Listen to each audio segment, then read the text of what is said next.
चलिए good evening. आज हम लोग क्लास 10th मैथ के चैप्टर 6.2 त्रिभुज चैप्टर के क्वेश्चन नंबर 3 को लेकर के मिले।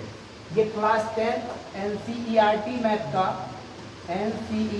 मैथ का 6.2 का क्वेश्चन नंबर 3 है, याद रखिएगा, है ना। और आज आपको ऐसे करके हम समझा देंगे जो आप जीवन में कभी भूलिएगा ही नहीं, ठीक है। बस आप मेरे साथ बने रहिए।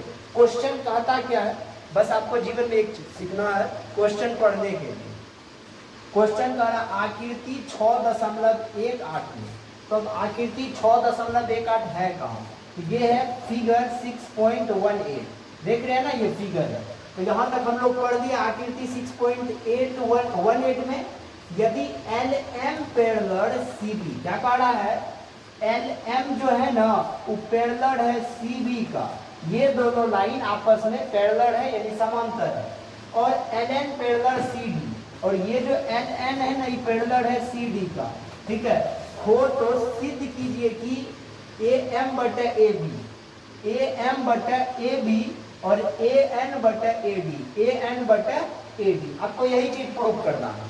बस आप मेरे साथ बने रहिए, आपको इतना खतरनाक समझ में आएगा, जीवन में नहीं भूलिएगा। सबसे पहले हम लोग को लिखना है, सॉल्यूशन स्टार्ट करते हैं और लिखेंगे दिया है। सबसे पहले हम लोग को यही कदम लिखना है। क्या लिखना है? दिया है। क्या दिया हुआ है?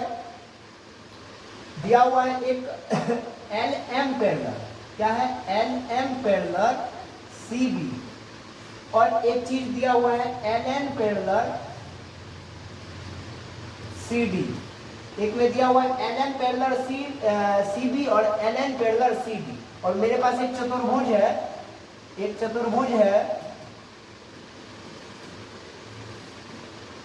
चतुर्भुज ABCD है। क्या है? ABC और D है, याद रखिएगा। ABCD एक चतुर्भुज है, LM parallel CB, LN parallel CD है। LM पैरेलल CB और LN पैरेलल क्या है? LN पैरेलल CD है। बस आपको यही बात याद रखना है, और देखिएगा आपको इतना अच्छा मजा आ जाएगा, और जीवन में आपको भूलने कभी देंगे नहीं। आपको पता होगा 6.1 थ्योरम और 6.2 थ्योरम, यदि पता नहीं तो जाकर के पीछे वीडियो में देख लीजिएगा, अच्छा से समझ में। और वही दोनों थेल्स परिमेय और थेल्स परिमेय के विलोम में सारा काम होगा। तो सबसे पहले हमको सिद्ध क्या करना है, तो दिया हुआ है और सिद्ध करना है, हमको सिद्ध करना है। पता है हम लोग को सिद्ध क्या करना है? सिद्ध करना है AM/AB = AN/AD, ये चीज हम लोग को प्रूव करना है, ठीक है। तो जो चीज दिया उसको लिख दिए, जो सिद्ध करना उसको लिख दिए। अब हम लोग का एक कदम होता है प्रमाण में चलना है। कहाँ चलना है? प्रमाण जिसको हम लोग सिद्ध कर रहे हैं।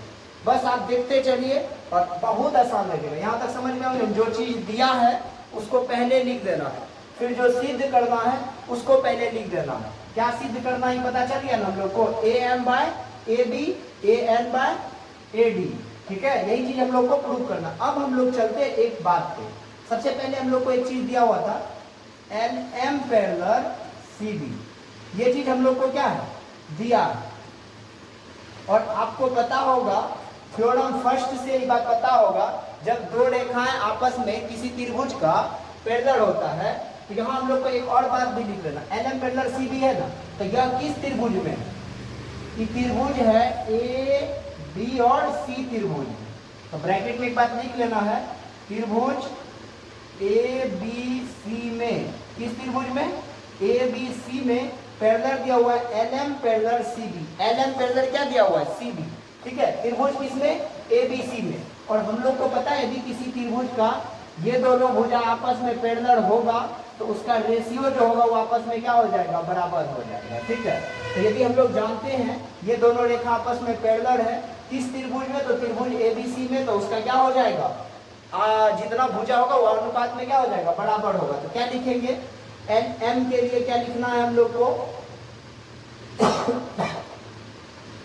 AM/MB इसके लिए क्या हो जाएगा? AL/LC।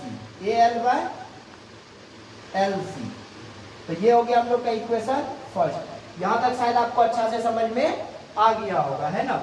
ये त्रिभुज ABC था जिसमें ये दोनों पैरेलल दिया था, पैरेलल दिया, तो पैरेलल जब रहता है तो उसका जो रेशियो होता है वो आपस में क्या हो जाता है? बराबर हो जाता है।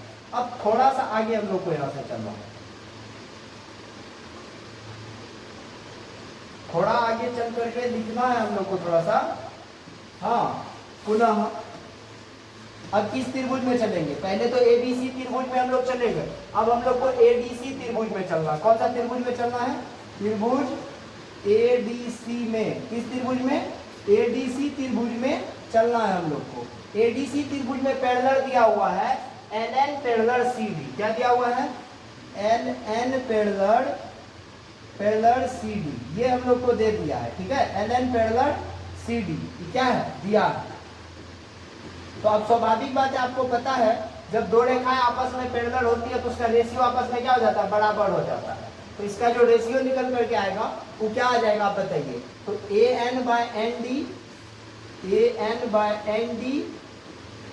इज इक्वल टू, इधर से क्या हो जाएगा? AL/LC। ये हो गया हम लोग का इक्वेशन कौन सा? सेकेंड। ये हो गया इक्वेशन फर्स्ट और ये हो गया इक्वेशन सेकेंड। अब हम चलते हैं यहाँ पे, समझिएगा। तो जब एक चीज आप देखिए, इसका जो RHS में वही चीज इसका भी RHS में, जब एक साइड बराबर होता है तो साइड को हम लोग क्या कर देते हैं? माफ कर देते हैं, क्षमा कर देते हैं। तो लिखेंगे समीकरण 1 तथा 2 से। क्या लिख देंगे? समीकरण 1 तथा 2 से। समीकरण 1 तथा 2 से एक बात पता चल गया ना, RHS को क्या कर देंगे? माफ कर देंगे। बचेगा क्या? AM/MB बराबर में यहाँ क्या बच जाएगा? AN/ND।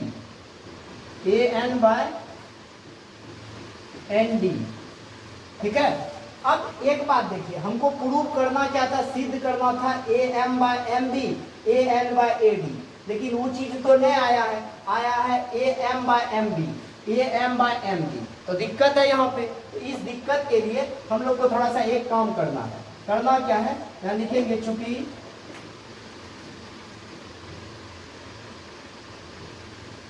MB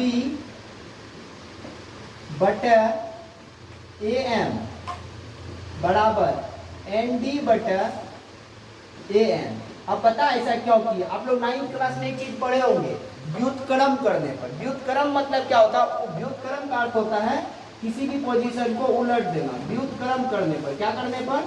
व्युत्क्रम करने पर। इसका हम लोग जब व्युत्क्रम किए तो ऐसा हम लोग को मिला। व्युत्क्रम करने के बाद लिख देंगे दोनों पक्ष में 1 जोड़ने पर। क्या करने पर? दोनों पक्ष में 1 जोड़ने पर। कितना जोड़ने पर बउआ? 1 जोड़ने पर। अब देखिए हम करेंगे क्या, कितना आसान सवाल है वो आपको लगेगा। देखिए बाबू क्या है, तो दोनों पक्ष में हमको एक काम कर देना है, MB बटा AM प्लस में 1 कर दिए, और उधर देखिए क्या है, ND। क्या है यहाँ पे? ND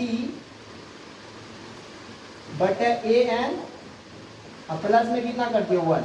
अब इसका यदि LCM ले लेंगे तो हो जाएगा AM, और यदि AM और AM हो गया ना जी, तो यहाँ नहीं कुछ है तो 1, AM गुना AM, तो AM हो गया, तो यहाँ क्या लिखेंगे? MB प्लस 1 को AM से गुना किए तो क्या हो गया? AM, तो इसलिए यहाँ पे क्या हो जाएगा? AM।